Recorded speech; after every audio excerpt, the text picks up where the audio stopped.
On Christmas Eve, Clara just wanted a quiet night alone. Her apartment on the 9th floor was small, warm, and peaceful. The kind of place where you could hear your neighbors breathe through the walls. But for once, she didn't mind the silence. Around 11 p.m., as she was wrapping gifts for her nieces, she heard it. A soft knock. Tock, tock. Clara froze. Nobody was supposed to visit her tonight.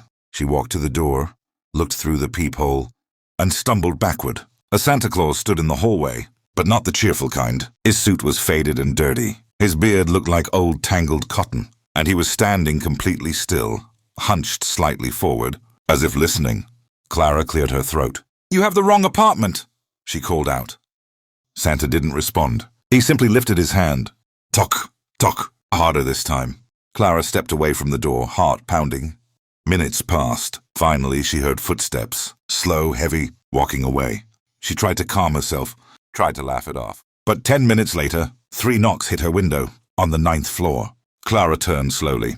Her breath fogged the cold air. She pulled the curtain aside just an inch and almost screamed. That same Santa was now pressed against her window from the outside, his face flattened to the glass. His smile stretched far too wide, black teeth showing, eyes unblinking, frost clinging to his eyelashes. There was no balcony, no ladder, no way he could be standing there. Yet he was. His fingernails scraped the glass, drawing long white lines across it.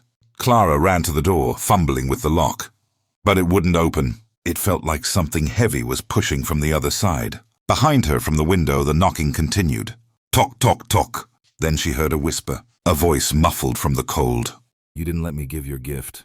The lights flickered. Her phone died instantly. And the temperature in the apartment dropped so fast that her breath turned white. Clara backed into the corner, shaking, as she heard footsteps inside her living room. Slow, dragging, coming from the window, even though it had never opened. Miles was 10, and Christmas Eve at the mall was his favorite thing in the world. This year his mom took him to take a picture with Santa, a tradition they'd never missed. Santa sat on a huge wooden chair under red lights, but something about him was wrong. His suit was too big, drooping around his thin frame. His gloves were loose, showing fingers that were oddly long, and his eyes, they weren't twinkling or warm. They were completely black, reflecting nothing. Kids climbed into his lap one by one. Some cried, some froze. Parents laughed awkwardly, thinking it was just shyness. Then it was Miles's turn. Santa patted his knee slowly. "Come here, little one." His voice was deep, too deep, almost like he was forcing it through a broken throat. Miles sat on his lap, stiff. Santa leaned close to his ear and whispered, "I know where you live, Miles." Miles jerked away, terrified. His mom yelled at Santa for scaring him, but Santa just stared with that empty smile. When they left the area, Miles tugged his mom's sleeve and pointed behind them. "Mom, look." The real mall Santa, the one scheduled for the night, was being helped into his costume by staff. He had just arrived. Miles's stomach dropped. If the real Santa just got here, who was sitting in the chair earlier? When he looked back, the Santa who whispered to him was gone. Not a trace of him in the crowd. That night, after they returned home, Miles found a gift box in his backpack. He didn't remember anyone giving it to him. Inside was a note. "Thank you for sitting on my lap. Next time you'll sit forever." Miles's heart pounded. Then he noticed the wet footprints, big heavy Santa boot prints, leading from the backyard to the wall beneath his bedroom window. And they stopped right there.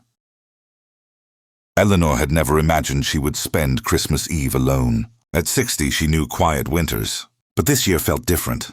The house seemed colder, the ticking clock louder, and the shadows just a touch too long. Sometime after midnight, she woke to a faint sound drifting up from the living room. Jingle, jingle, not the cheerful sort. This one was slow, deliberate, as though someone were gently testing each bell. With a sigh, she reached for her cane and made her way downstairs. Her children had left hours earlier, heading off for their holidays. The house should have been empty, but as Eleanor stepped into the living room, her breath caught in her throat. Standing in the center of the room, beneath the glow of the Christmas lights, was Santa Claus, not the jolly figure from stories. His suit was filthy, faded maroon rather than red. The white trim was yellowed and stiff.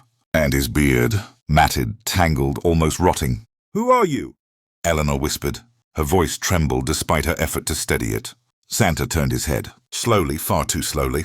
The movement was stiff, as if the bones beneath the skin did not align properly. "A visitor," he rasped. the words dragging like sandpaper. "I came to see the children who live here." Eleanor's heart tightened. "There are no children here," she murmured. "Not anymore."